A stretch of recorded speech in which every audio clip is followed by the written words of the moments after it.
History books love to tell us about the great empires, the Romans, the Egyptians, the Greeks, but what about the civilizations that vanished without a trace? The ones that left behind only whispers in the wind, fragments of pottery, or cryptic carvings on ancient stones.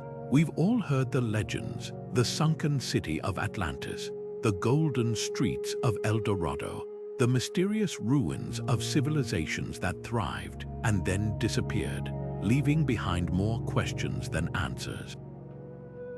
But what if these stories aren't just myths? What if they're clues to a past far more incredible than we've been taught? Think about it. Entire societies, advanced in ways we can barely imagine, once walked this earth. They built towering cities, developed technologies that defy explanation, and then poof, they were gone, vanished, erased by time, disaster, or something even more mysterious. And yet, their legacy lingers, hidden in the jungles, buried beneath the sands, or waiting at the bottom of the ocean. These lost civilizations hold secrets that could rewrite everything we know about human history. What if their knowledge was so advanced that we're only now beginning to catch up? What if their downfall holds warnings for our own modern world? That's the journey we're embarking on today. We're not just digging up old ruins or reciting dusty textbooks. We're peeling back the layers of time to uncover the untold stories of these forgotten cultures. From the enigmatic builders of Göbekli Tepe, whose massive stone pillars predate Stonehenge by thousands of years, to the Indus Valley people, who designed cities with plumbing systems more sophisticated than those of medieval Europe. We'll explore the bizarre artifacts that shouldn't exist, the archaeological discoveries that baffle scientists, and the theories that challenge everything we thought we knew. This isn't just a history lesson, it's a detective story, a quest for truths buried beneath centuries of dust and legend. So, are you ready to step into the shadows of the past and uncover the secrets of lost civilizations? Let's begin. What makes a civilization truly lost? It's not just about fading from memory, it's about vanishing so thoroughly that even their greatest achievements become riddles. Some collapse in flames, like the Minoans of Crete, whose palaces were swallowed by volcanic eruptions and tsunamis. Others slip away quietly, like the Khmer Empire, whose sprawling city of Anka was reclaimed by the jungle until modern technology peeled back the layers of time. And then there are those like the Norte Chico of Peru, a society so ancient they predate the pyramids, yet left behind no weapons, no grand battles, just enormous pyramids and intricate cotton textiles, whispering of a culture that thrived on cooperation rather than conquest. The Mayans are often held up as the classic example of a lost civilization, but their story is more complicated than a sudden disappearance. While their great cities were abandoned, their people never vanished, they adapted, their knowledge woven into the fabric of surviving cultures. Compare that to places like Cahokia in North America, where a metropolis of mounds housed tens of thousands, only to be deserted by the 1400s with no written records to tell us why. The silence is deafening, so how do we even begin to reconstruct these forgotten worlds? Archaeologists are like detectives, piecing together clues from shattered pottery, faded murals, and the bones of the dead. Sometimes it's the land itself that speaks, the way a river changed course, or the pollen trapped in ancient soil revealing what crops were grown. Oral traditions pass down fragments of truth, twisted by time but never entirely broken. And now, tools like LiDAR laser scanning are revolutionizing the hunt, uncovering entire cities hidden beneath dense canopies, their streets and temples mapped in stunning detail from the sky. Yet some mysteries refuse to surrender. Take the Sea Peoples, a shadowy coalition blamed for toppling empires across the Mediterranean in the 12th century BCE. Were they invaders, refugees, or something else entirely? No one knows. Their name survives only in the frantic writings of those they destroyed. Even more haunting are civilizations like the Tartessians of Spain, rich in silver and myth, who vanished so completely that some scholars argue whether they existed at all. When a society leaves behind no monuments, no graves, only whispers in the wind, how do we separate history from legend? That thin line between the two is where the real adventure begins. Myths have always been dismissed as mere stories, fantastical tales spun by ancient minds to explain the unexplainable. But what if these legends are more than just imagination? What if they're distorted reflections of real events, passed down through generations like a game of cosmic telephone? Take the flood myths found in cultures across the globe, from Mesopotamia to the Americas, indigenous Australia to ancient China. The details vary, but the core remains eerily similar: a catastrophic deluge divinely sent, wiping the slate clean. The Babylonian epic of Gilgamesh describes it in haunting detail, with the hero Utnapishtim building a massive ark to survive the god's wrath. Sound familiar? It predates the biblical Noah by centuries. Then there's Plato's Atlantis, a technologically advanced island nation swallowed by the sea in a single day and night. For years, scholars dismissed it as pure allegory until underwater ruins like the Bimini Road or the sunken structures off the coast of Cuba began to fuel speculation. Could Atlantis have been a real place, its story warped by time and retelling? Even the Greek myth of the Minotaur's labyrinth might hold a kernel of truth. The sprawling palace of Knossos, with its maze-like corridors, could have inspired the tale, while the bull-leaping frescoes found their hint at rituals so strange they morphed into legend. Modern researchers are treating myths less like fiction and more like fractured historical records. Geologists have matched flood stories to evidence of ancient mega-tsunamis in the Mediterranean, while astronomers trace tales of falling fire to real comet strikes. In India, the Mahabharata's descriptions of flying machines and city-leveling weapons read like science fiction until you consider advanced metallurgy found in Indus Valley sites or the vitrified ruins of Mohenjo-Daro, where stones appear melted by extreme heat. Coincidence or encrypted accounts of forgotten technology? The challenge is separating fact from embellishment. Folklore is a tapestry woven with threads of truth, but also fear, wonder, and the human urge to make sense of chaos. Take the Maori story of the Sky Father and Earth Mother being forcibly separated. Could that be a poetic retelling of geological upheaval? Or the Aboriginal Dreamtime tales of land bridges now underwater, which align with Ice Age sea level rises? Even the Arthurian legend of Avalon, a mystical island of healing, might mirror real Neolithic sanctuaries like Glastonbury Tor, once surrounded by marshes. So how do we decode these ancient whispers? Linguists analyze word roots across cultures, searching for shared origins.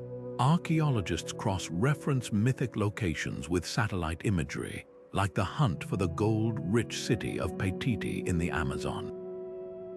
Geneticists even trace migration patterns through shared stories, like the Polynesians' oral maps of star paths guiding them across the Pacific. Every legend is a puzzle, one missing piece away from revealing a truth far stranger than fiction. And that's where the physical evidence comes in, because while myths give us clues, it's the artifacts, the sunken cities, the anomalous artifacts, the ruins where they shouldn't be, that bridge the gap between story and history. The line between myth and memory is thinner than we think. Sometimes, a single discovery cracks open history like an egg, revealing truths we never imagined. Take Göbekli Tepe, a sprawling temple complex in Turkey that dates back over 11,000 years.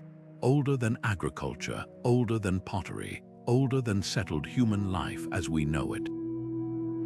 Its massive T-shaped pillars, carved with intricate animal reliefs, were buried deliberately, as if hiding a secret too profound for future generations. Archaeologist Klaus Schmidt once called it the first man-made holy place, a site so ancient it rewrites the timeline of civilization itself. If hunter-gatherers built this, what else were they capable of? Then there's Dwarka, the legendary sunken city off India's coast, long thought to be just a myth from the Mahabharata. But when divers uncovered stone anchors, pottery, and submerged walls matching descriptions of Krishna's kingdom, the line between legend and history blurred. Marine archaeologist S.R. Rao described finding structures too regular to be natural, their layout echoing ancient texts with uncanny precision. These aren't just ruins, they're time capsules, proving that oral traditions preserved truths for millennia. But perhaps nothing shatters assumptions like the Antikythera Mechanism, a corroded bronze device salvaged from a 2,000-year-old shipwreck. At first glance, it seemed like a lump of rock, until X-rays revealed gears finer than a Swiss watch, capable of predicting eclipses and tracking planetary movements. Historian Derek de Solla Price called it a computer before computers, a testament to Greek engineering so advanced it wouldn't be matched until the Renaissance. How many other inventions like this were lost to war, decay, or simply the arrogance of later eras assuming ancient people couldn't possibly have been so sophisticated?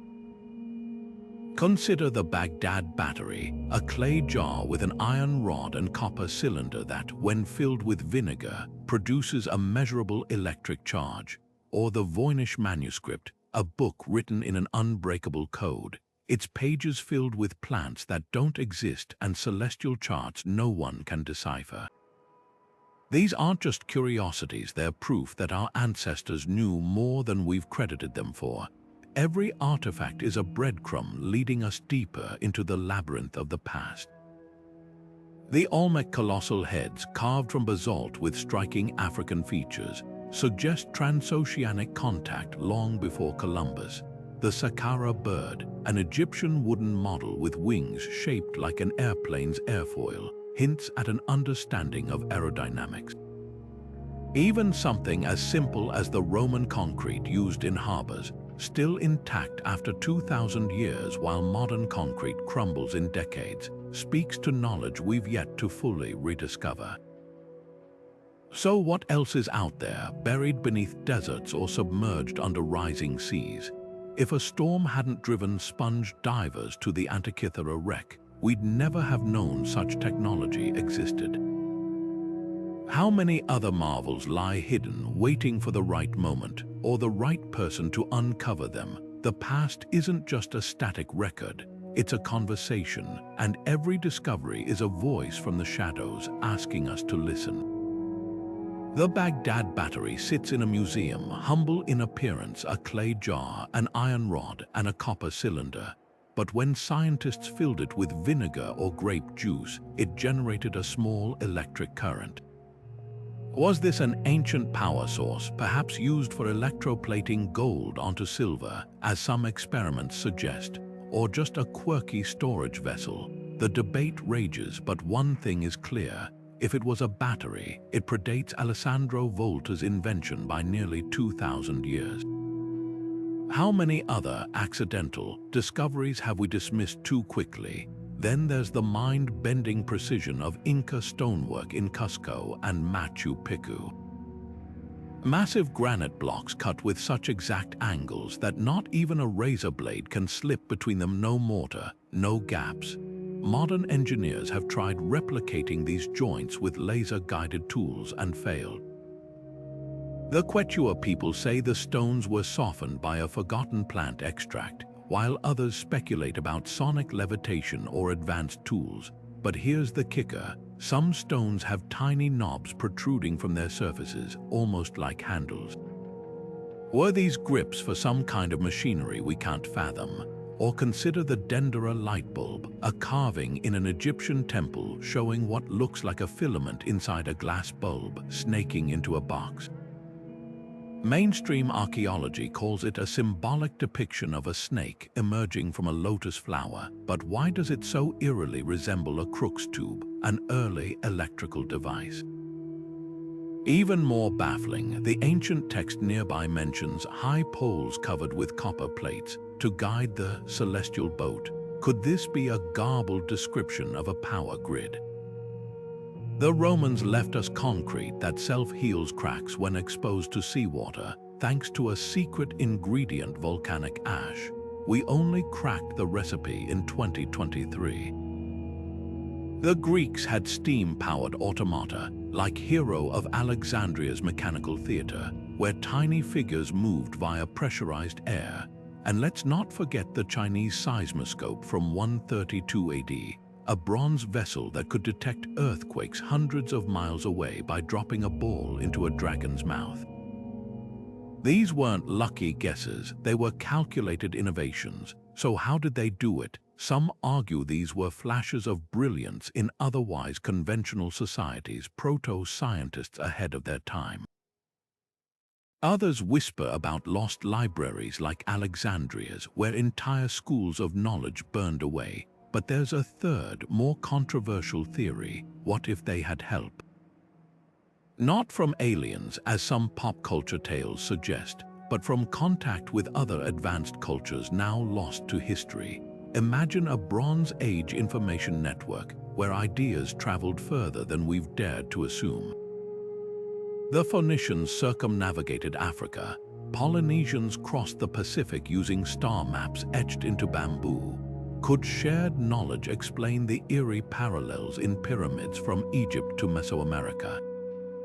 The truth might be simpler and stranger. Maybe these civilizations weren't primitive at all, but simply prioritized different kinds of progress.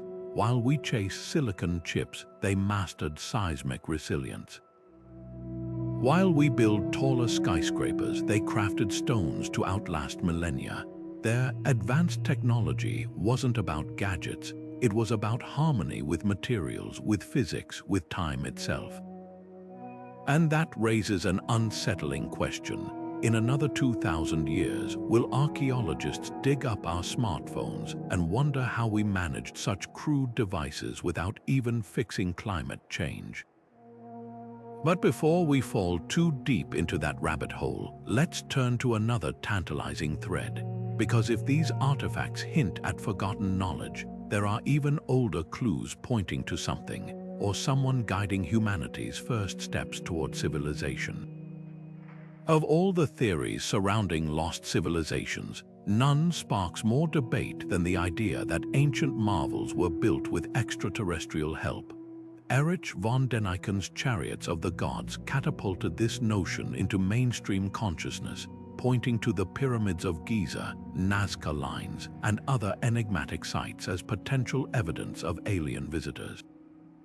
His argument hinges on one provocative question: how could societies without modern tools achieve such precision, alignment, and scale? The Great Pyramid's dimensions mirror mathematical constants. Its stones fit together with laser-like accuracy, and its orientation aligns perfectly with true north details that seem impossibly advanced for 4,500 years ago. Von Däniken's answer: humanity had a little cosmic guidance. Mainstream archaeologists bristle at this idea, and not without reason. They argue that crediting aliens robs ancient people of their ingenuity. Experiments have shown that with enough manpower, sledges, and clever engineering, moving massive stones is possible. No anti-gravity beams required. The Inca's mortarless masonry. Trial and error, patience, and an intimate understanding of materials. The precision of astronomical alignments. Generations of meticulous observation passed down through oral traditions.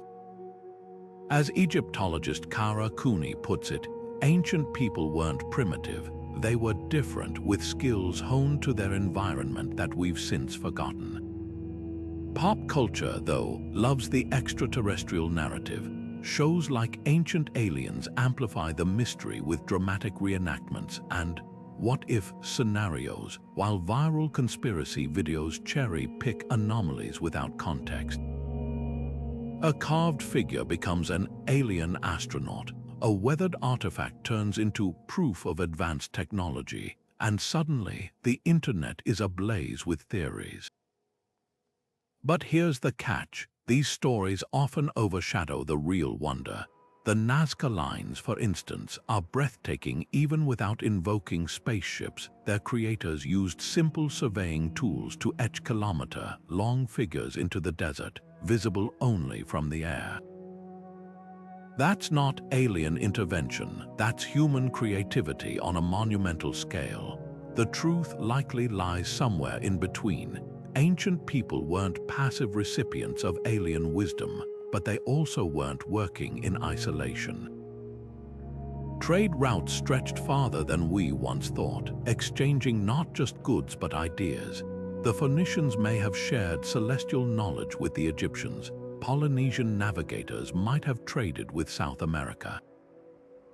Could some impossible feats be the result of a global network of knowledge now lost to time? Whether you believe in ancient astronauts or human genius, one thing is undeniable. These civilizations achieved the extraordinary with what they had. Their ruins challenge us to rethink what's possible, not because they had help from the stars, but because they remind us how much we've yet to learn about our own past. And perhaps that's the most thrilling mystery of all. The rise and fall of civilizations often hinges on something as fragile as the weather. Take the Akkadian Empire, one of history's first great powers, which ruled Mesopotamia with an iron fist until 2200 BC. Then abruptly their cities emptied. Tablets from the era speak of dust choking the land and no harvest for 7 years. Modern scientists analyzing sediment cores found the culprit: the 4.2 kiloyear event, a mega drought so severe it turned fertile plains into wastelands. The Akkadians didn't just decline, they unraveled, their empire shattered by shifting winds and failing rains. Sound familiar? Half a world away, another society faced a slower but equally unstoppable threat. The Norse settlers of Greenland thrived for centuries, raising cattle, trading walrus ivory, and building stone churches. Then, as the Little Ice Age crept in, their pastures froze, shipping lanes iced over, and by the mid-1500s, the last Viking in Greenland penned a desperate letter that was never sent. Archaeologists find their final graves filled with the bones of malnourished livestock, a grim testament to a people who clung to old ways even as the environment screamed for change. But it's not just ancient history. The Khmer Empire's Angkor Wat, a city of 1 million people, was designed around intricate canals and reservoirs. Yet tree rings reveal that decades of erratic monsoons in the 1400s overwhelmed their hydraulic genius. When the rain stopped, the system collapsed and the jungle swallowed their grandeur. Today, as megacities from Miami to Mumbai grapple with rising seas and sinking ground, we're staring down the same specter of engineered solutions meeting natural limits. What's chilling is how often these collapses follow a pattern. The Maya, masters of astronomy and architecture, deforested their lands to fuel lime production for plaster. Soil erosion and drought followed, leaving their calendars eerily accurate right up to the moment their society fractured. Modern deforestation in the Amazon and Congo mirrors this urgency, with satellite data showing rainforest loss accelerating toward potential tipping points. Yet not all stories end in ruin. The ancestral pueblones of Choco Canyon didn't vanish, they adapted. When drought struck the southwest around 1100 CE, they migrated, dispersing into smaller communities with flexible farming techniques. Their legacy survives in the Hopi and Zuni peoples, proof that resilience sometimes means letting go of stone palaces for survival. Similarly, the Rapa Nui of Easter Island, often mislabeled as victims of their own eco-disaster, actually shifted from statue carving to innovative rock gardens that fed their population sustainably for generations after European contact. So what separates those who collapsed from those who endured? UCLA archaeologist Jared Diamond argues it's a mix of foresight and flexibility. Societies that double down on failing systems crumble, while those willing to innovate or relocate persist. As modern glaciers melt and deserts expand, the lesson screams at us: adaptation isn't defeat. It's the oldest survival strategy in the book, which raises the strangest twist of all. Some cultures didn't just adapt. They seemingly vanished overnight, leaving behind full meals on tables and tools mid-use. The Roanoke colonies, Croatoan carving, the abandoned cities of the Mississippian culture, the empty streets of Mohenjo-Daro with no signs of war or famine. If climate change was the pressure, what was the final spark? And could those unexplained disappearances hold clues about how quickly a society can tip from stability to silence? The past whispers warnings, but it also guards its secrets fiercely. Imagine walking through a bustling city, streets alive with chatter, meals cooking over fires, tools half carved on workbenches, then stepping away for just a moment. When you return, everyone is gone. Not a soul remains, no signs of struggle, no mass graves, just eerie silence. This isn't the plot of a sci-fi movie. It's the real-life mystery of places like the Indus Valley, where the streets of Mohenjo-Daro lay abandoned around 1900 BC, with jewelry still in workshops and grain stored in jars. Or the Roanoke colony, where the only clue left behind in 1590 was the word Croatoan carved into a post, as if the entire population had whispered a final secret before vanishing into the wilderness. What could make an entire society walk away from everything? Archaeologists have combed these sites for answers, but the evidence refuses to cooperate. In the Indus Valley, there's no ash from invasions, no skeletons piled in panic, just a slow, deliberate departure. Some suggest a shifting river doomed their agriculture, but why leave behind precious possessions? Others point to a possible disease, yet where are the bodies? The Roanoke disappearance is even stranger. Theories range from integration with local tribes, supported by later reports of European-featured Native Americans, to Spanish attacks or even supernatural explanations. But the truth remains as elusive as the colonists themselves. Then there's the Greenland Norse, who clung to their European ways until the bitter end. When excavated, their last farms show no signs of violence, just a stubborn refusal to adopt Inuit survival tactics as the ice closed in. Did pride seal their fate, or was it something darker, like a cultural paralysis that made change impossible? Contrast that with the ancestral Pueblones, who left their cliff dwellings in the 12th century not in panic, but in orderly stages, as if following some unseen signal. The creepiest disappearances, though, are the ones that feel intentional. The Sentinelese of the Andaman Islands have repelled outsiders for centuries, vanishing into the jungle at the first sign of contact. Could other civilizations have done the same, retreated to hidden refuges, choosing isolation over assimilation? Legends whisper of underground cities like Derinkuyu in Turkey, carved 8 levels deep, or the rumored tunnels beneath the Andes where the Inca supposedly hid gold and people. Even today, uncontacted tribes in the Amazon prove it's possible to live unseen by the modern world. So did these lost societies flee, or were they erased? The answer might lie in the gaps between what we dig up and the stories we tell, because sometimes the most haunting disappearances aren't about catastrophe, but choice. And that leaves us with a spine-tingling thought. If they could vanish so completely, who's to say others aren't still out there, watching from the shadows? Beneath our feet and hidden under the waves lie entire cities, places where people once lived, worshipped, and sought refuge, now silent and forgotten. Take Derinkuyu in Turkey, a labyrinthine underground city carved deep into the soft volcanic rock. This wasn't just a few tunnels, it was a sprawling complex 18 stories deep, capable of sheltering 20,000 people. Ventilation shafts reached down to fresh air, wells tapped into groundwater, and massive stone doors could seal off entire sections in an instant. Why go to such extremes? For the Cappadocians, the answer was survival.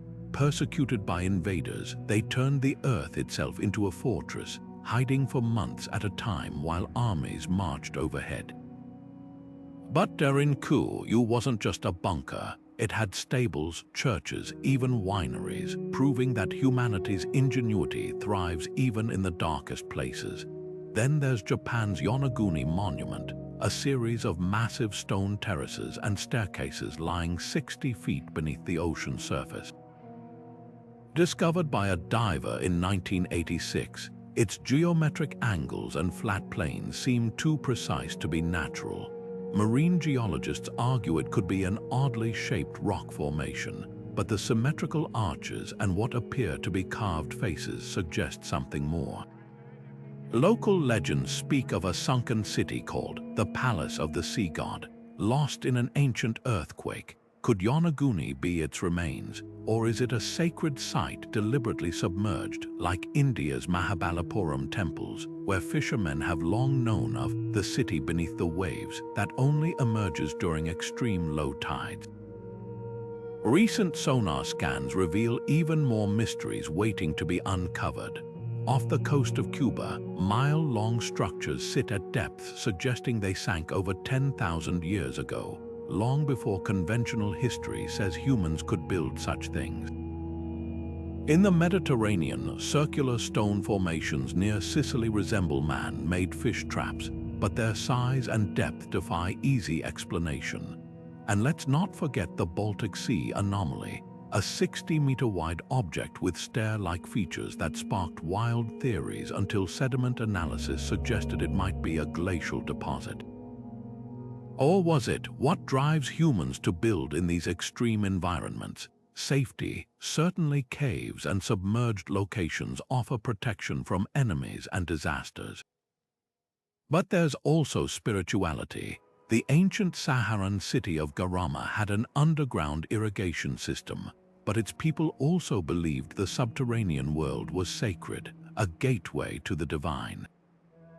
Similarly, the Hopi tell of their ancestors emerging from underground kivas, while Hindu texts describe vast subterranean realms called Patala. Even Plato's Atlantis, if it existed, might have been a coastal city that slipped beneath the waves, its fate a warning about human hubris. The most tantalizing possibility, some of these lost cities might not be lost at all, just hiding in plain sight. Natural formations like caves or coral reefs could disguise human handiwork, weathered by time until we mistake them for geology. The next time you walk past a strange rock formation or dive near an unusual ledge, ask yourself, could this be a wall, a road, a temple? The earth keeps its secrets well, but not forever. And sometimes the key to unlocking the past isn't digging deeper, it's learning how to see what's been right in front of us all along. Which raises an even more intriguing question.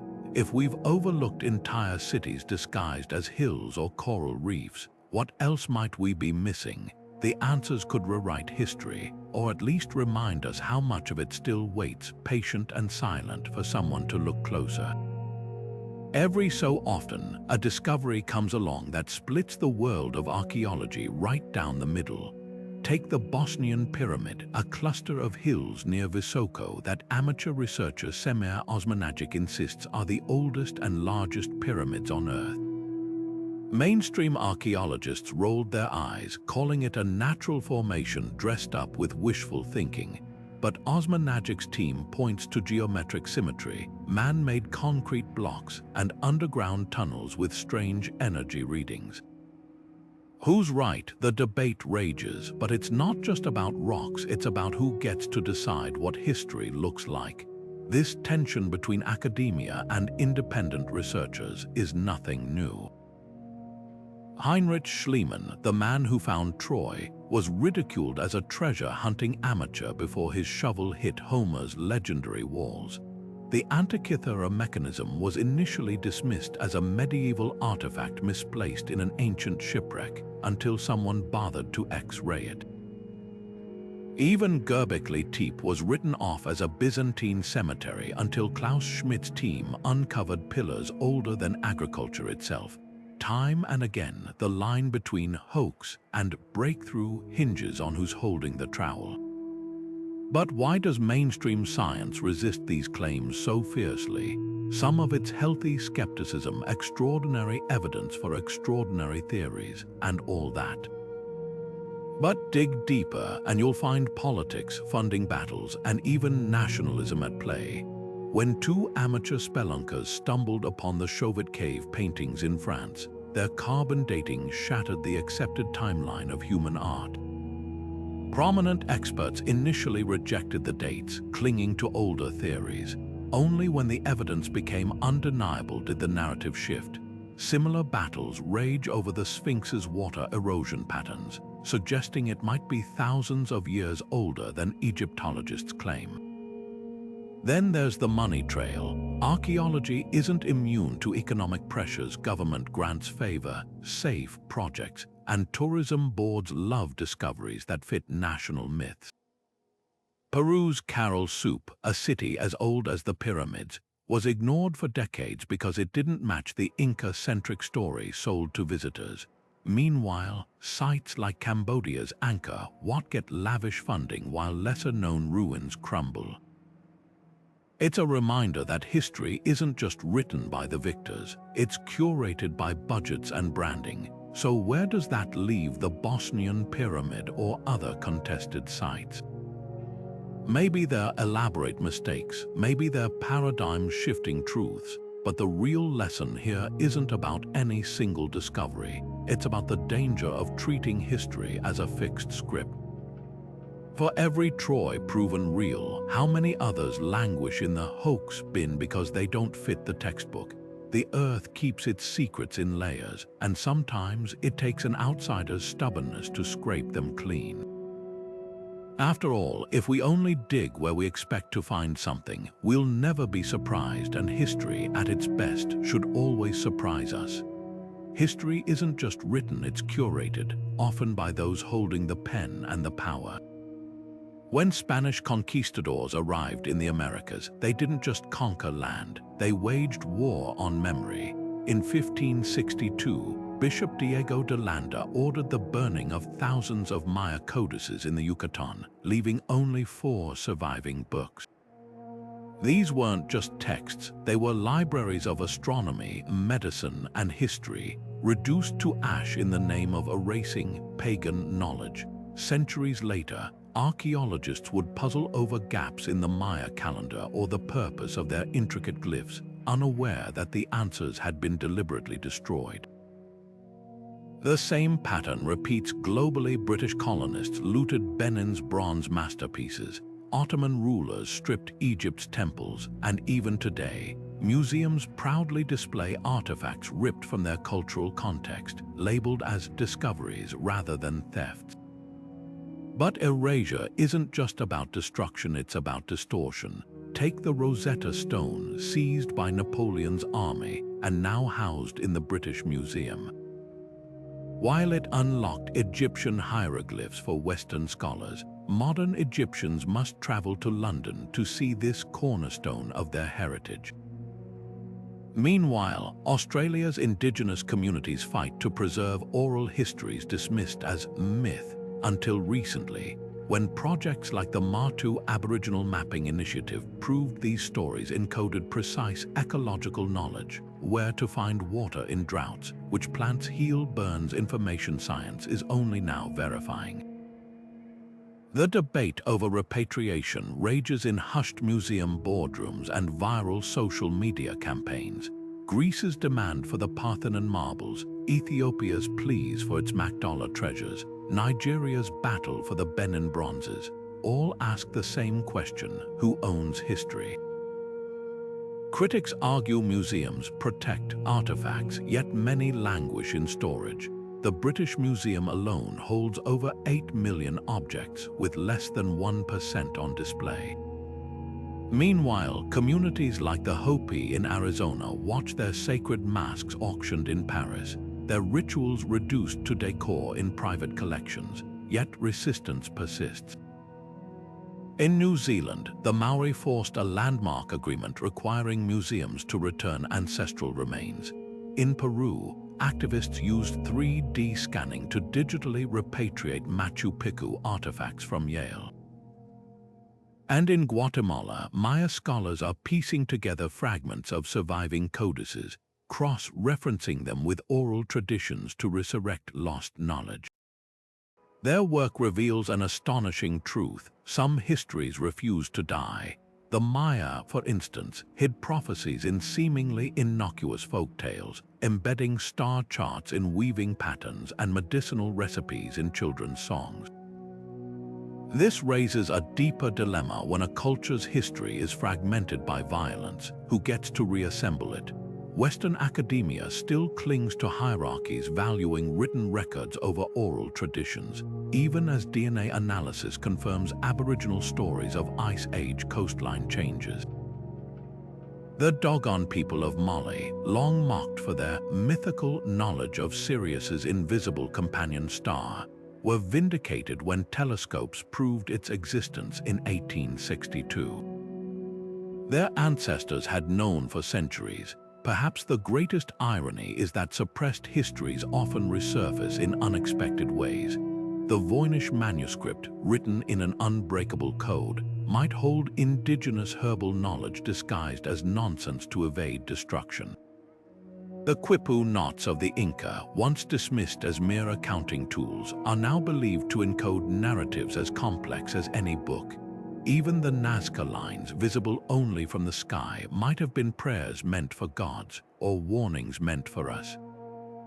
The past whispers in codes and fragments, waiting for those willing to listen differently.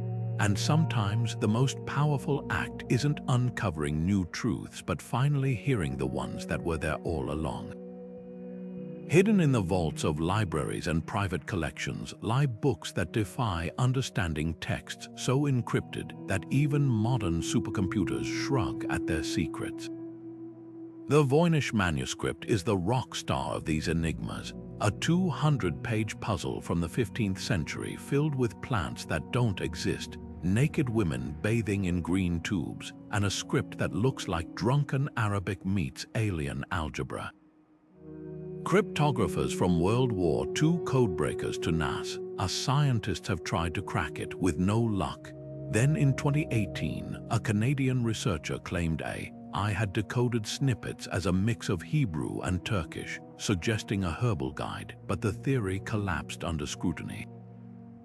The truth: this book might not be a hoax or a cipher at all, but a constructed language, a deliberate puzzle meant to be solved only by initiates. Then there's the Emerald Tablets, attributed to the mythical Hermes Trismegistus. Unlike the Voynich's visual chaos, these tablets are deceptively simple, short, poetic lines like, "As above, so below," that alchemists like Isaac Newton obsessed over. Newton copied and annotated them, convinced they held the recipe for the philosopher's stone. Modern chemists scoff until you realize the tablets describe processes eerily similar to nanoparticle synthesis or quantum entanglement. That which is below corresponds to that which is above. Sounds mystical until you consider holography, where every fragment contains the whole, the real shocker. Some of these texts might not be metaphor at all. Take the Book of Soiga, a 16th century Latin tome with 36,000 letters of gibberish, until mathematician John Dee realized its tables followed rules of combinatorics, a branch of math not formalized until the 19th century.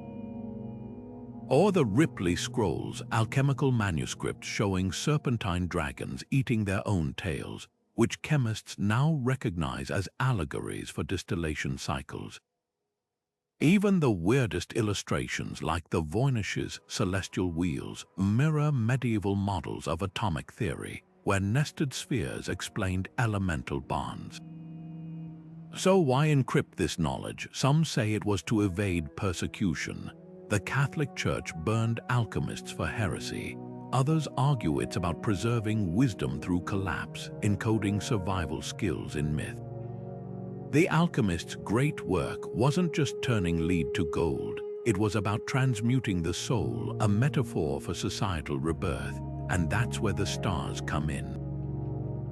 Because if you trace these threads far enough, they all point upward, to celestial maps hidden in cathedral arches, to Sumerian texts describing the planet of crossing, to the Dogon's knowledge of Sirius B. The real code might not be in the ink, but in the sky, standing beneath the towering stones of Stonehenge as the summer solstice sun aligns perfectly between the pillars. It's impossible not to wonder, how did a civilization without written records, without modern tools, engineer such precise celestial choreography? The answer might lie in the stars themselves, from the pyramids of Giza, which mirror the belt of Orion, to the serpent-shaped mound in Ohio that aligns with the moon's 18.6-year cycle. Ancient sites across the globe seem to whisper a shared secret. The sky wasn't just observed, it was mapped, measured, and woven into the very fabric of daily life. Take the Maya, whose long count calendar tracked Venus's movements with an error margin of just 2 hours per 500 years, or the Nabta Playa stone circle in the Sahara, built 1,000 years before Stonehenge, its monoliths marking the summer solstice and the arrival of seasonal rains. These weren't just rituals, they were sophisticated scientific instruments carved in stone. The Great Pyramid's shafts align with specific stars Alpha Draconis and Sirius, not just at the time of construction, but in a celestial snapshot of 10,500 BCE, a date scholars can't explain. Was this intentional or a coincidence frozen in limestone?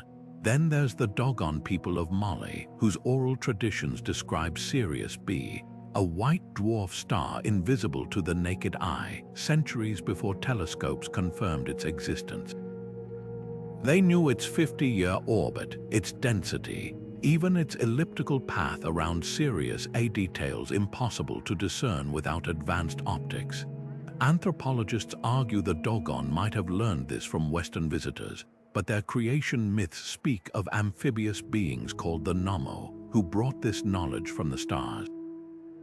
Could this be poetic metaphor or a fractured memory of contact with something or someone beyond our understanding? The real shocker, these astronomical feats aren't isolated. In Cambodia, Angkor Wat's temples mirror the Draco constellation as it appeared in 10,500 BCE. In Peru, the Nazca lines form celestial markers when viewed from above, their animal glyphs mapping the heavens. Even the Suez Black Elk spoke of a sacred hoop of stars, a concept eerily similar to the zodiac.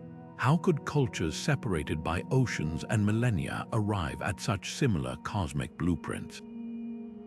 Some theorists suggest a lost global civilization seeded this knowledge, its remnants scattered like breadcrumbs. Others propose that ancient humans simply paid closer attention, their survival tied to the stars' rhythms. But the most tantalizing clue might lie in the stars themselves. The precession of the equinoxes, a 26,000-year wobble in Earth's axis, was supposedly discovered by Hipparchus in 130 BCE. Yet Maya texts and Vedic scriptures describe it millennia earlier, as if handed down from a time before memory. Whether these alignments were born of genius, intuition, or something more mysterious, one thing is certain: the ancients saw the cosmos not as a distant void, but as a living map. And if their monuments are any indication, they might have known secrets about the universe we're only now rediscovering. But before we gaze deeper into the stars, consider this. What if these celestial connections weren't just written in stone, but in the very movements of people across continents? The next thread in this tapestry leads us to ruins that defy geography and cultures that might have been closer than we ever imagined. For centuries, textbooks taught that before Columbus, the oceans were uncrossable barriers, that civilizations evolved in isolation, unaware of each other's existence. But what if that's not just wrong, but spectacularly backward? Take the sweet potato, a staple crop native to South America. Yet centuries before Europeans arrived in the Americas, Polynesian voyagers were cultivating it across the Pacific, from Hawaii to New Zealand. How linguistic clues trace the Polynesian word for sweet potato, kumara, back to the Quechua Cayuma of the Andes. Even more telling, when scientists analyzed ancient DNA from sweet potatoes across Polynesia, the genetic trail pointed straight to Ecuador. This wasn't driftwood accidentally carrying seeds. This was deliberate, skilled navigation across thousands of miles of open ocean. Then there's the chicken bone mystery. Archaeologists digging in Chile uncovered chicken remains dating to the 1400s, but these weren't just any chickens. Their DNA matched breeds from Polynesia, not Europe. Combine that with the discovery of Polynesian-style fish hooks on the Chilean coast, and the picture becomes undeniable. Polynesians didn't just reach South America, they traded, shared knowledge, and left a biological paper trail. These weren't isolated incidents either. The same voyagers who settled Easter Island likely made landfall in California, leaving behind linguistic echoes in Chumash words for sewn plank canoes, tomolao, strikingly similar to the Polynesian tumulao. But the surprises don't stop in the Pacific. On the other side of the globe, Roman coins from the reign of Emperor Constantine turned up buried in Japan. A hoard of 3rd century coins surfaced in Okinawa, far from any known Roman trade routes. Were they lost by a ship blown off course, or evidence of a forgotten network of merchants stretching farther than we dared imagine? Even more baffling are the cocaine and nicotine residues found in Egyptian mummies, substances only found in the Americas at the time. The establishment dismissed it as contamination until multiple tests confirmed the results. Genetic studies add another layer. The presence of Native American DNA in pre-Viking Icelanders suggests transatlantic contact long before Leif Erikson. Meanwhile, the Solutrean hypothesis, though controversial, points to stone tools in North America that eerily resemble those of Ice Age Europeans. And let's not forget the Olmec colossal heads, their unmistakably African features fueling theories of pre-Columbian voyages from across the Atlantic. So why does mainstream history cling to the isolationist narrative, part of its academic inertia? The weight of centuries of assumptions. But there's also a darker thread, the colonial myth of discovery, which framed indigenous peoples as passive recipients of European enlightenment rather than participants in a vibrant, interconnected ancient world. The truth is far more exciting. From Viking sagas speaking of Vinland to Chinese records hinting at voyages to Fusang, the clues have always been there. We're just finally learning how to read them, and if these connections were real, how many were deliberately erased? After all, knowledge is power, and some secrets might have been buried for a reason. Which raises an even more tantalizing question. What other threads of this global tapestry remain hidden, waiting to be pulled? History has always had its keepers, shadowy orders, and secretive brotherhoods who claim to safeguard wisdom too dangerous for the common world.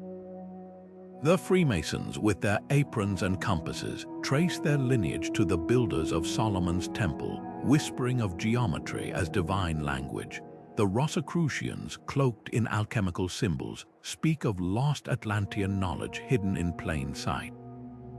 Even the Knights Templar, disbanded and hunted, left behind cryptic carvings in chapels like Rosslyn, where stone vines twist into patterns matching the Fibonacci sequence. These societies didn't just preserve secrets, they encoded them, turning rituals into living libraries. But what kind of knowledge demands such secrecy? Some argue its practical medieval guilds protected trade techniques to maintain power, yet the symbols tell a deeper story. The Masonic, all-seeing eye mirrors the eye of Horus from Egypt. The Rosicrucian rose cross echoes the Hermetic axiom, as above, so below.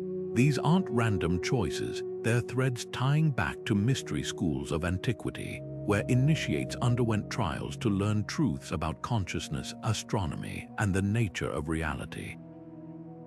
When the Library of Alexandria burned, it wasn't just books lost, it was an entire system of esoteric education. Could secret societies have salvaged fragments, passing them down through handshakes and symbols?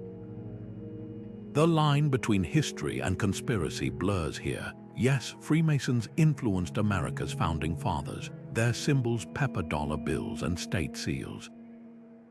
But does that mean they control governments, or simply that Enlightenment thinkers admired their ideals of reason and brotherhood? The Priory of Sion hoax, fueled by Dan Brown's fiction, shows how easily fact and fantasy tangle. Yet even skeptics can't ignore the Vatican's locked archives or the CIA's declassified Stargate files on psychic espionage. When institutions guard information this tightly, curiosity becomes suspicion. Perhaps the real question isn't what they hide, but why.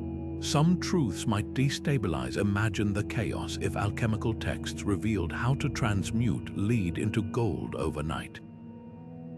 Others could challenge dogma. Gnostic gospels suppressed by the early church described a divine spark within all humans, a heresy to those preaching obedience. And then there's the chilling possibility that certain knowledge is dangerous. The Voynich manuscripts' unknown plants, the emerald tablets' cryptic recipes, could these be instructions best left unread? Which brings us to the vaults. Beneath the Svalbard Global Seed Bank's Arctic permafrost or Utah's granite mountains, where the Mormon Church stores billions of genealogical records, lie modern-day equivalents of these secret archives. But the most tantalizing might be the rumored chambers beneath the Great Sphinx, where Edgar Cayce prophesied a hall of records holding Atlantean technology. Ground-penetrating radar has detected anomalies their voids too geometric to be natural. Whether they hold scrolls, machines, or nothing at all, the allure remains. Because in the end, it's not just about the secrets themselves. It's about the human obsession to uncover what's been deliberately buried. And that obsession might be the one thread connecting every lost civilization, every vanished library, every locked door in history. The greatest tragedy of the Library of Alexandria wasn't just the burning of its scrolls, it was the silencing of 1,000 voices. Imagine a place where Aristotle's lost dialogues sat beside treatises on Babylonian astronomy, where Egyptian medical texts detailed surgeries we'd only rediscover in the 20th century. When flames consumed its halls, an estimated 700,000 manuscripts turned to ash, taking with them answers to questions we're still struggling to ask. But Alexandria wasn't alone. The House of Wisdom in Baghdad, a beacon of Islamic scholarship, met a similar fate when Mongol invaders threw its books into the Tigris. Legend says the river ran black with ink for months. Even the Maya codices, burned by Spanish priests, held celestial calculations so precise they'd put modern telescopes to shame. Yet whispers persist of archives still hidden. Beneath the Great Sphinx, ground-penetrating radar has revealed anomalous chambers. Could these be the fabled hall of records Edgar Cayce prophesied, said to hold Atlantean technology? In Mongolia, researchers using satellite imagery scour the forbidden zone of the Burkhan-Koldan Mountains, convinced Genghis Khan's tomb lies there, surrounded by the lost treasures of an empire stretching from Beijing to Budapest. Then there's the Ark of the Covenant, last said to be hidden beneath a church in Ethiopia, guarded by monks who swear it can melt stone. These aren't just relics, they're time capsules waiting to crack open. But the race to preserve knowledge isn't confined to ancient ruins. In Timbuktu, librarians risked their lives during the 2012 rebellion to smuggle medieval manuscripts, some written on gazelle skin past jihadist patrols. At the Vatican secret archives, scholars peer at digitized pages of the Voynich manuscript, hoping I might decode what human minds couldn't. Even now, digital archivists are scanning crumbling newspapers from the 1800s, rescuing indigenous oral histories from fading cassette tapes, and backing up Wikipedia on shockproof drives buried in Arctic vaults. Because here's the chilling truth, every era thinks it's the last to lose knowledge until it does. What could we learn if these lost troves were found? Maybe the Library of Alexandria held cures for diseases we've forgotten. Perhaps Genghis Khan's tomb contains maps of trade routes linking continents we thought never met.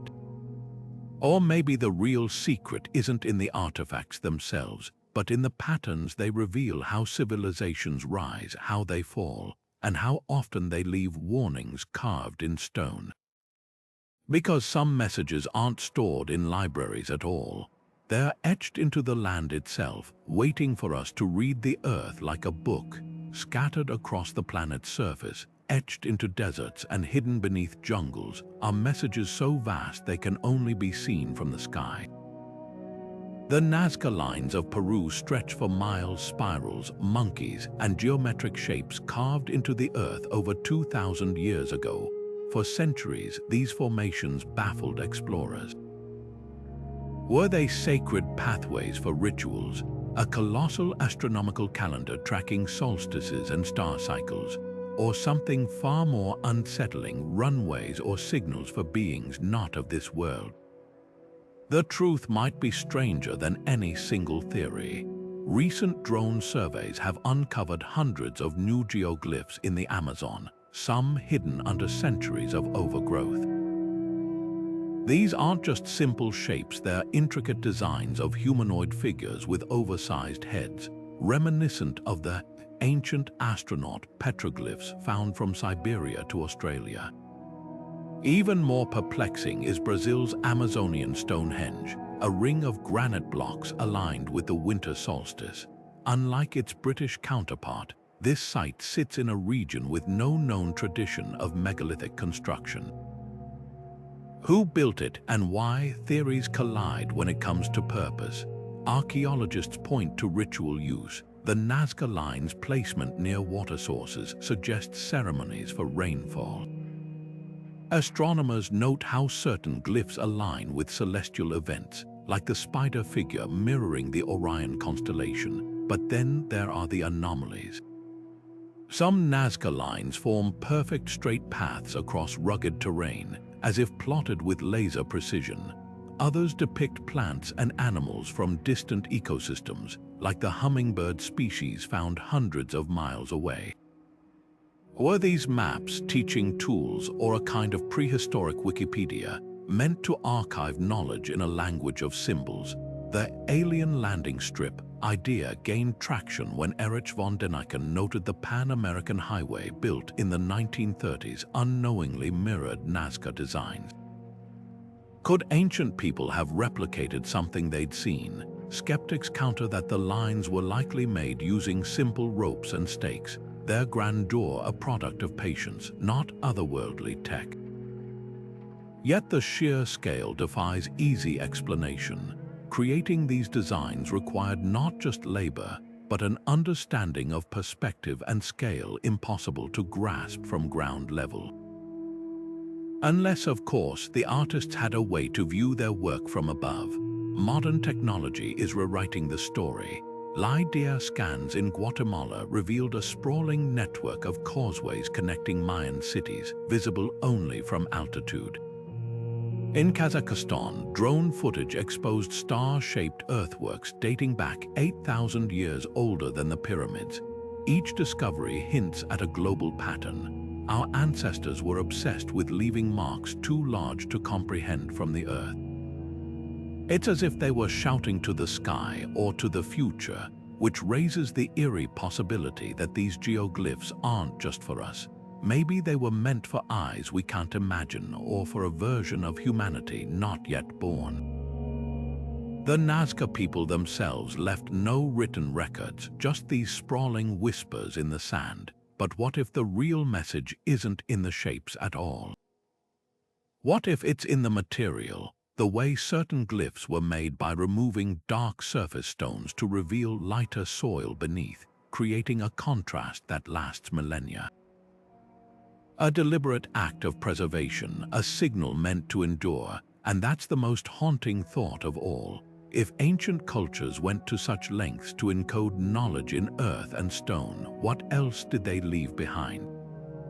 Some clues might not be carved in desert floors. They could be woven into the very fabric of life, hidden in the strands of DNA passed down through generations. The next chapter of this mystery doesn't lie in the dirt. It's written inside us. Deep within our DNA lies a hidden chronicle of humanity's forgotten chapters, stories written not in ink, but in the language of genes. Take the Denisovans, a mysterious branch of ancient humans known only from a few bone fragments in Siberia's Altai Mountains. When scientists sequenced their DNA, they uncovered something astonishing. Traces of Denisovan ancestry still alive today in modern Southeast Asians, Melanesians, and even indigenous Australians. This wasn't just a long-lost cousin. It was proof that entire populations once thrived and vanished, leaving behind only ghostly echoes in our bloodstream. But the plot thickens far beyond Siberia. In 2015, geneticists studying ancient skulls from Brazil's Lagoa Santa region stumbled upon a bombshell. Some of these remains, dating back over 10,000 years, carried markers closely resembling indigenous Australians and Papuans. How did genes from across the Pacific wind up in prehistoric South America? The prevailing theory suggests an unknown migration, perhaps a now-vanished people who island hopped across the Pacific long before the Polynesians. Yet skeptics argue these could be remnants of an even older lineage, a shared ancestry stretching back to when continents were closer. Either way, it forces us to ask, how many other ghost populations are hiding in plain sight, their stories etched into our cells? The most tantalizing clues come from places like the Andaman Islands, where the Sentinelese people carry genetic variants found nowhere else on Earth. Their isolation preserved DNA so distinct it's like a time capsule from humanity's earliest wanderings. Similarly, the Basque people of Europe, with their unique language and blood-type frequencies, may be living relics of the Ice Age's survivors. These aren't just genetic curiosities, they're windows into civilizations that flourished and faded without leaving pyramids or pottery behind. Then there are the hybrids. Neanderthal genes lurk in most non-African humans, proof of ancient interbreeding that gifted some of us stronger immune systems and higher risks for certain diseases. But what if other, stranger minglings occurred? Legends from Tibet speak of the Yeti, while Aboriginal tales describe the Yowie. Could these myths be garbled memories of encounters with other hominids, like the Denisovans who once roamed Asia? Geneticists have even found unknown human sequences in some modern populations, segments of DNA that match no known ancestor. Are these glitches or traces of lineages we've yet to uncover? The deeper we dig into our genetic past, the more the puzzle expands.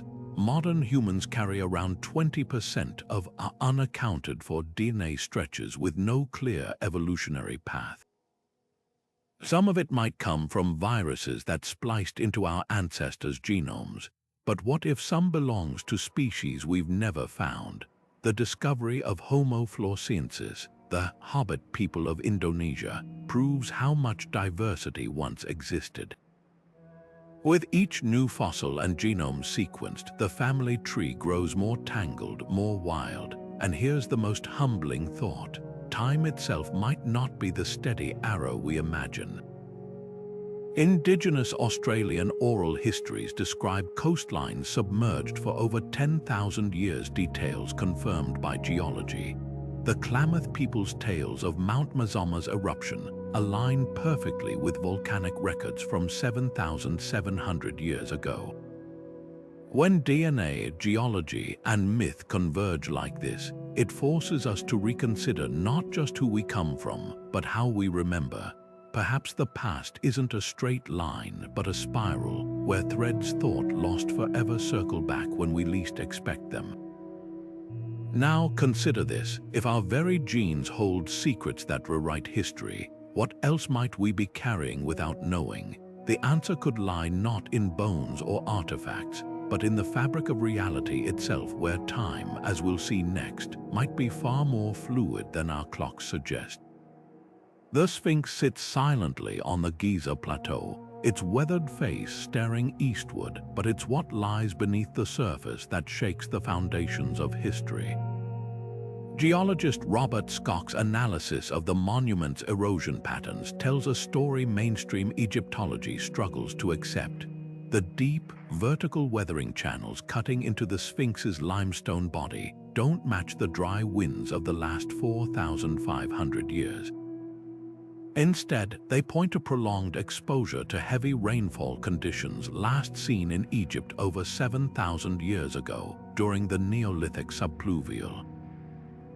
If correct, this would mean the Sphinx predates dynastic Egypt by millennia, crafted by a civilization lost to time. Then there are the Ica stones of Peru, a collection of andesite rocks etched with impossible scenes: dinosaurs coexisting with humans, advanced surgical procedures, and celestial maps showing constellations as they appeared 13,000 years ago.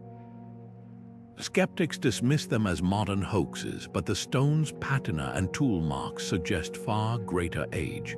Even more provocative are the Bosnian pyramid claims, where researchers argue a cluster of hills near Visoko are man-made structures older than the last ice age. Mainstream archaeology scoffs, but core samples reveal concrete-like material and underground tunnels with anomalous energy readings. This is where figures like Graham Hancock enter the fray, arguing for a lost civilization that thrived before recorded history. His theory of a global cataclysm around 12,800 years ago, possibly triggered by a comet impact, wiped out this advanced culture, leaving only scattered survivors to pass fragmented knowledge to emerging societies. Critics like archaeologist Flint Dibble counter that Hancock cherry-picks data, ignoring contextual evidence that places artifacts within established timelines. The debate rages: are we seeing patterns where none exist, or is academia clinging too tightly to its own dogma? The implications are staggering. If human civilization is cyclical rather than linear, our entire understanding of progress collapses. The Antikythera Mechanism, a 2,000-year-old Greek computer, proves ancients could engineer devices rivaling 18th-century technology.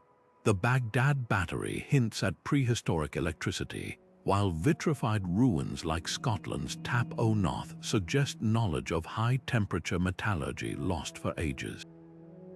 Even Plato's account of Atlantis, long dismissed as allegory, gains new weight when marine archaeologists find submerged structures off Cuba's coast, matching his descriptions of a sunken empire.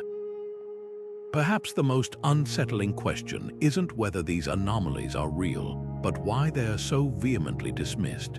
When divers discovered Yonaguni's underwater monument near Japan, a terraced structure with right angles and staircases, geologists called it a natural formation.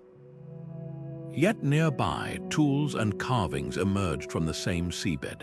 Is the resistance rooted in scientific caution, or something deeper? After all, admitting that history's timeline is wrong means rewriting textbooks, upending careers, and confronting the fragility of our own civilization. Which brings us to the technologies that could unlock these mysteries. Ground-penetrating radar has revealed hidden chambers beneath the Sphinx's paws.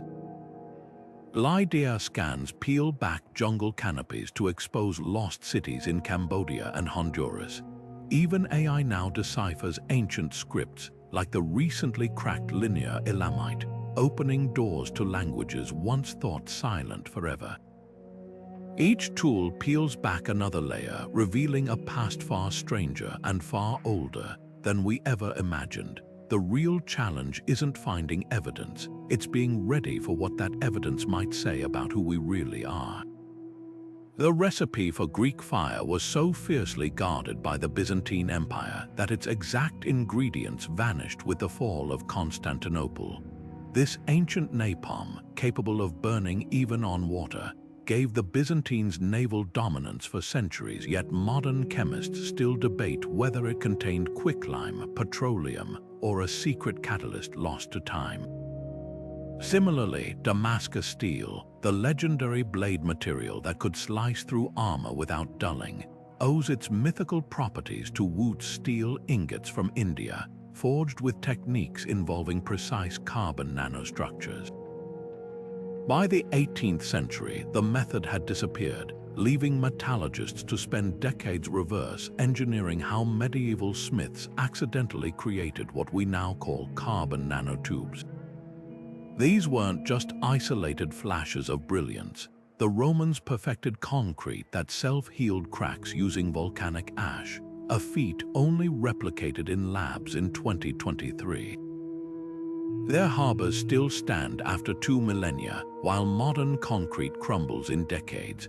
Chinese alchemists stumbled upon gunpowder while searching for immortality, but their less famous invention, a primitive seismoscope from 132 AD, detected earthquakes hundreds of miles away using a bronze vessel and pendulum system that dropped balls into dragons' mouths to indicate direction. Even Hero of Alexandria's steam-powered eolipile, a spinning sphere propelled by boiling water, hints at an alternate path where the ancient world might have leaped into an industrial revolution 2,000 years early. So why did these breakthroughs fade? Some secrets died with their makers. Craftsmen took proprietary techniques to their graves. Others fell victim to upheaval. When the Library of Alexandria burned, treatises on hydraulics and mechanics turned to ash. But the most tantalizing losses might be deliberate. The Vikings' sunstone, a calcite crystal used to navigate under overcast skies by polarizing sunlight, was dismissed as myth until archaeologists found one aboard a 16th century shipwreck. How many other myths are waiting to be unearthed? Now, imagine applying these rediscoveries to today's crises. Roman concrete's self-healing properties could revolutionize infrastructure, reducing the trillion-dollar cost of crumbling bridges and roads. Damascus steel's nanostructure inspires research into unbreakable alloys for spacecraft. Even Greek fire's chemistry might hold clues for non-toxic flame retardants. The irony is palpable. We're racing to develop cutting-edge solutions that our ancestors already mastered, if only we could decipher their notes. Yet some secrets remain buried deeper than scrolls or artifacts.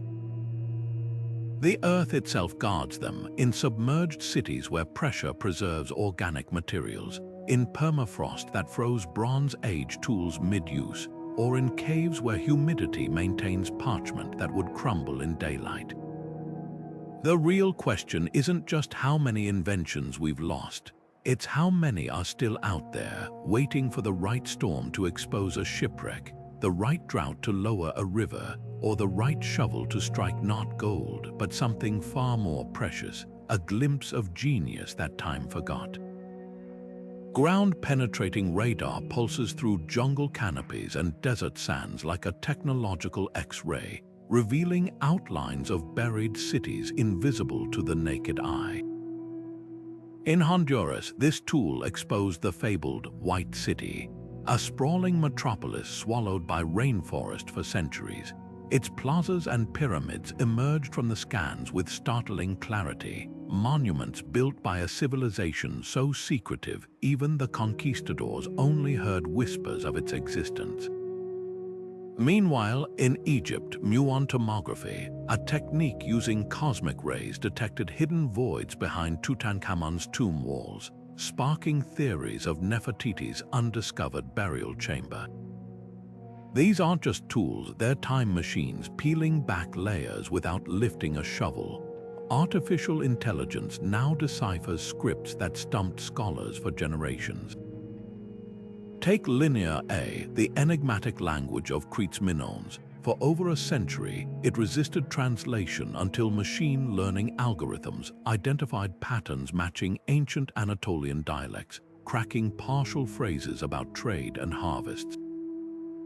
Similarly, AI cross-referenced Mayan glyphs with colonial-era dictionaries, recovering medicinal knowledge erased by Spanish missionaries.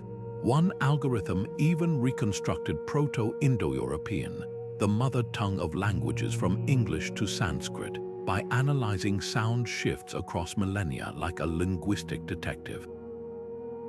But with every breakthrough comes ethical dilemmas. When drones mapped Peru's sacred Nazca lines in unprecedented detail, indigenous groups protested the scans violated spiritual boundaries. In Australia, ground-penetrating radar located potential burial sites, but elders argued some knowledge should remain buried.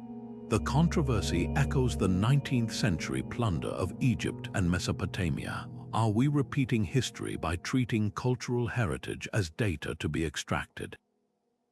Archaeologists now collaborate with descendant communities, weighing scientific curiosity against ancestral rites.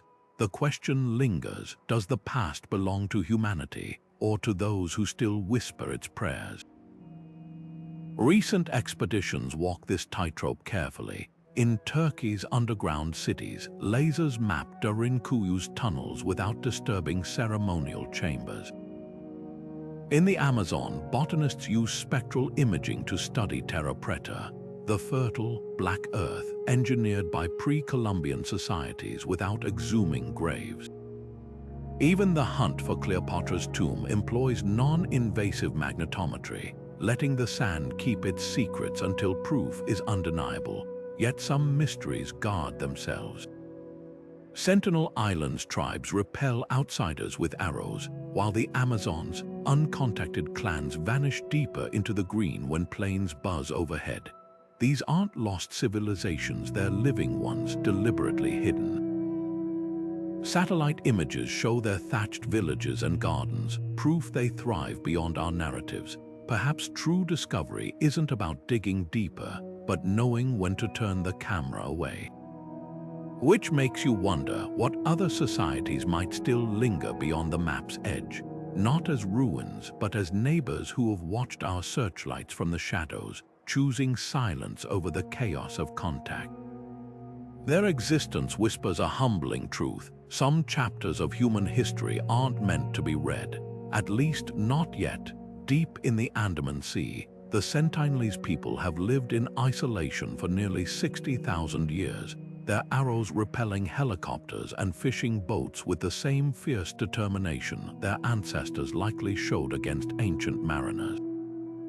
On North Sentinel Island, time moves differently. No smartphones, no skyscrapers, no industrial noise, just the rhythms of a life unchanged since the Stone Age. Similarly, hidden in the Amazon's densest reaches, uncontacted tribes like the Mashko Pyro or Korubu vanish deeper into the green when planes pass overhead, their thatched villages glimpsed only by satellite. These aren't relics of the past, they're living civilizations holding knowledge we've long forgotten. What do they preserve that we've lost? The Sentinelese's ability to thrive without agriculture, relying solely on hunting, fishing, and foraging, challenges our assumption that farming was humanity's greatest leap forward.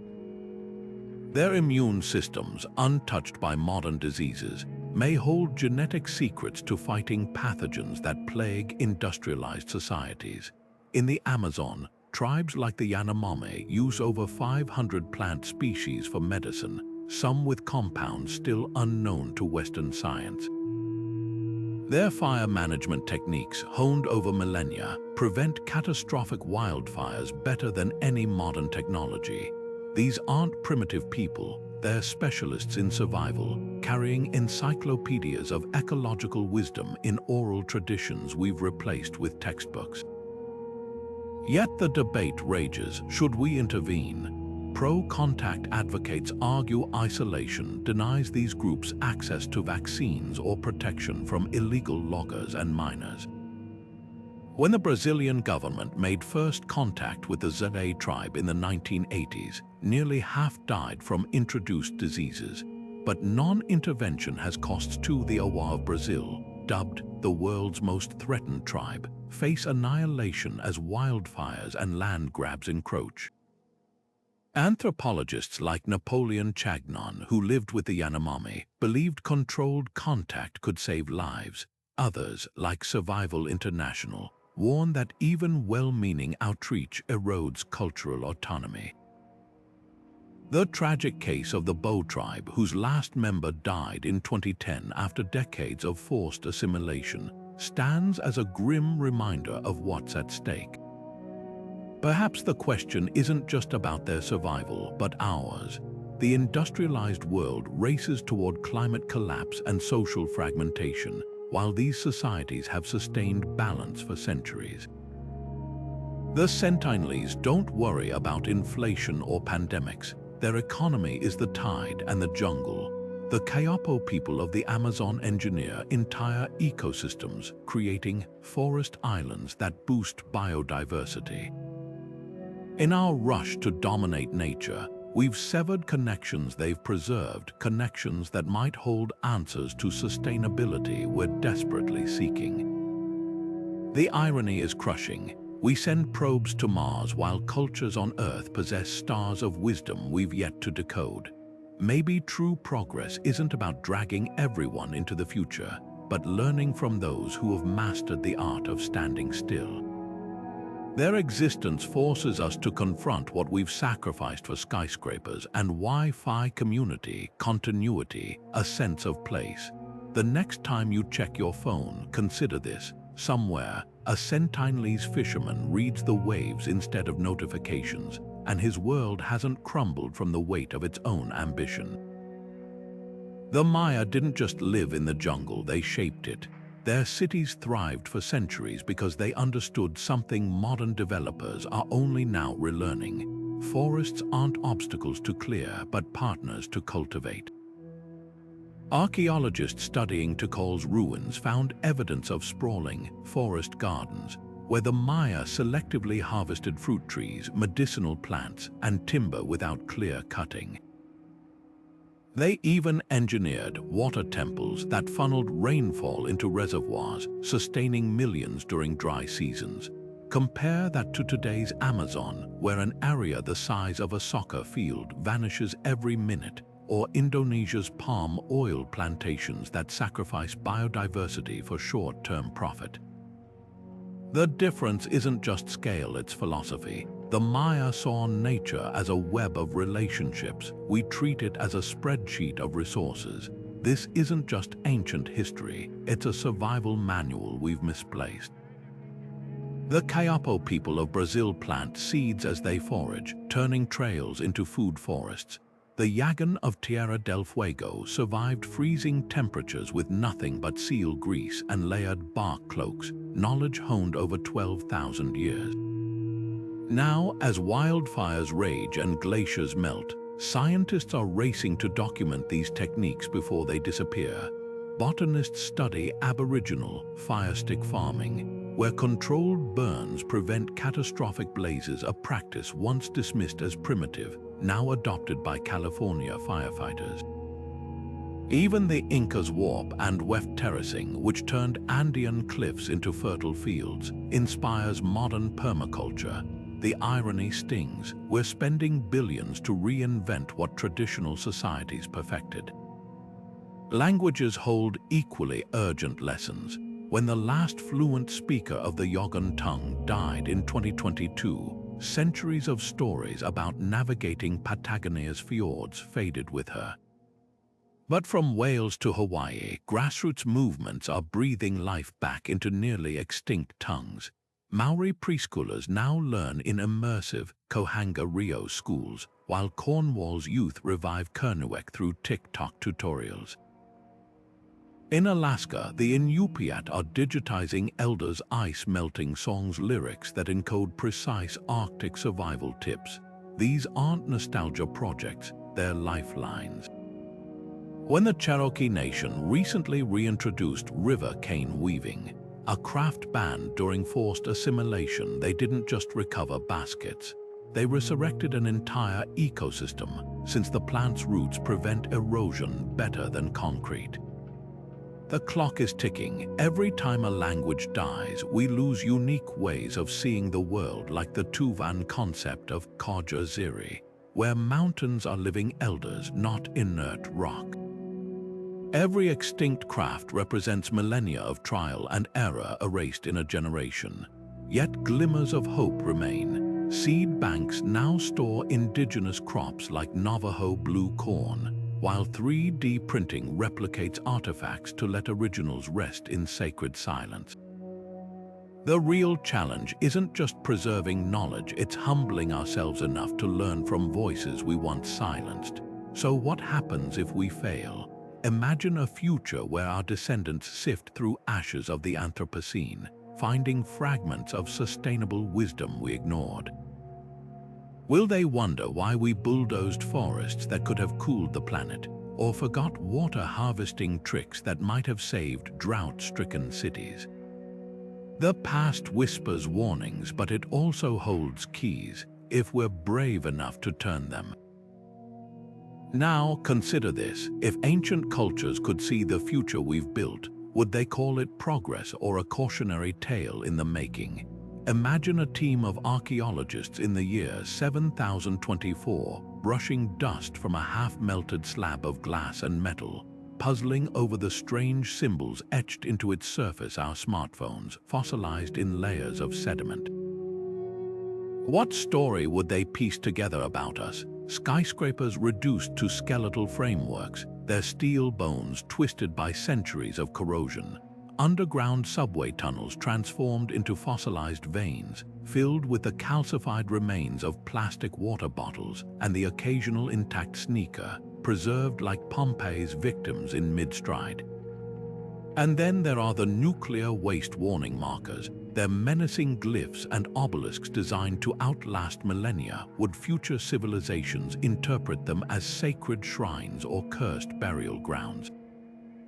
Digital decay would leave the most haunting gaps. Servers hosting centuries of human knowledge, from cat videos to medical research, would dissolve into magnetic dust, leaving only fragmented hard drives as cryptic as the Phaistos disk. Future scholars might uncover a USB stick and misinterpret it as a ceremonial pendant, never guessing it once held family photos or tax documents. Our cloud-based existence could vanish entirely, leaving behind only physical fragments, a waterlogged Kindle in a coastal ruin, its screen frozen on the last page of a romance novel, or a graffiti-covered server farm mistaken for a temple to some forgotten data god. And what myths might sprout from our ruins? A future historian could theorize that screen-worshipping cults gathered daily to commune with glowing rectangles, their rituals involving frantic finger movements and occasional outbursts of laughter or rage. The charred remains of coffee shops might suggest ceremonial spaces where caffeine was consumed alongside sacred scrolls, our laptops. Stadiums could be interpreted as coliseums for tribal warfare, with jerseys and foam fingers as battle regalia. Even something as mundane as a McDonald's fry container might become a religious relic, its golden arches repurposed as a symbol of prosperity or gluttony.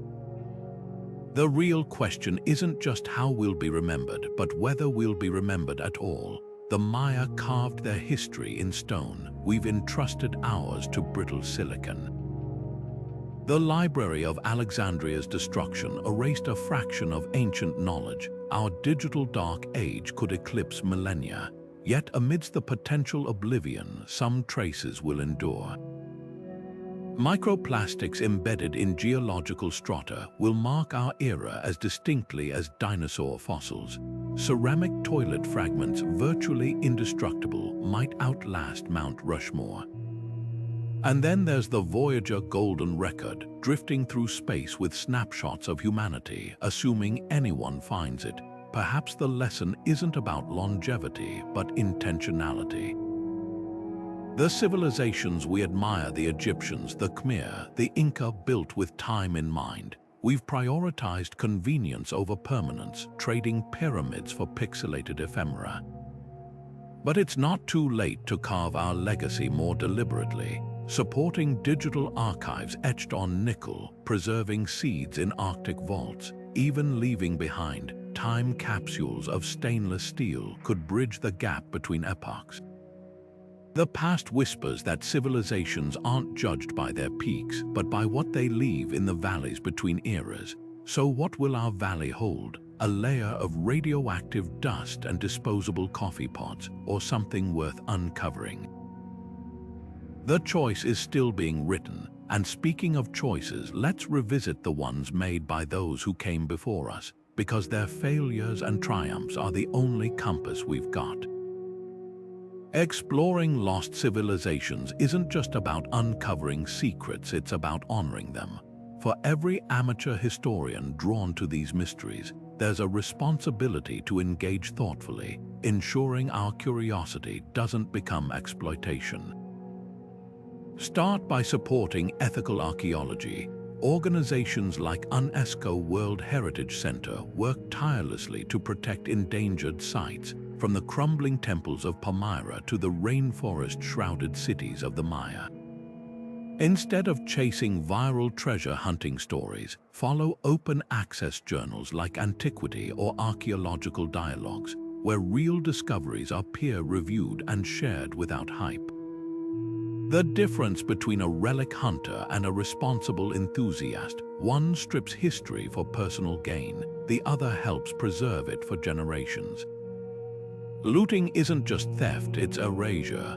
When artifacts are yanked from their context, their stories unravel. A vase smuggled from Iraq might end up in a private collection, its origins blurred, its connection to a specific dynasty or ritual lost forever. Even well-meaning souvenir hunters chip away at history. That harmless pottery shard you pocketed could have been the missing piece in a timeline. If you're passionate about hands-on involvement, join digs led by accredited institutions. Programs like Earthwatch pair volunteers with professionals, offering training in proper documentation and preservation. The thrill of discovery is real, but it's meaningless if it's not done right. Question sensationalism with a skeptic's eye. The internet loves a good, ancient aliens headline, but credible research rarely makes flashy clickbait. When you encounter claims like Egyptian hieroglyphs depict helicopters, dig deeper. Consult Egyptologists like Salama Ikram or Kent Weeks, who have spent decades debunking myths with evidence. Cross-reference sources. Does that lost city photo actually show a natural rock formation? Is that mysterious artifact verified by any major museum? Critical thinking is the best tool in any historian's kit, but responsibility isn't just about avoiding harm, it's about amplifying marginalized voices. Indigenous communities often hold oral histories that challenge or enrich academic narratives. The Hopi, for instance, have long described migrations and celestial events later confirmed by dendrochronology. Platforms like Mukatu CMS, designed by and for indigenous peoples, offer ethically shared cultural materials. Listen first and remember, some knowledge isn't meant for public consumption. Sacred sites or ancestral remains deserve reverence, not Instagram posts. Why do these mysteries grip us so deeply? Maybe it's the humbling realization that our modern world isn't the pinnacle of human achievement, that others came before, creating marvels we're still struggling to understand. Or perhaps it's the tantalizing possibility that their stories, their warnings, their triumphs might still hold lessons for us today. The past whispers in fragments, but how we piece them together says everything about who we are. So stay curious, but let respect guide your steps. After all, the greatest discoveries aren't just found in the dirt, they're forged in the way we choose to seek them.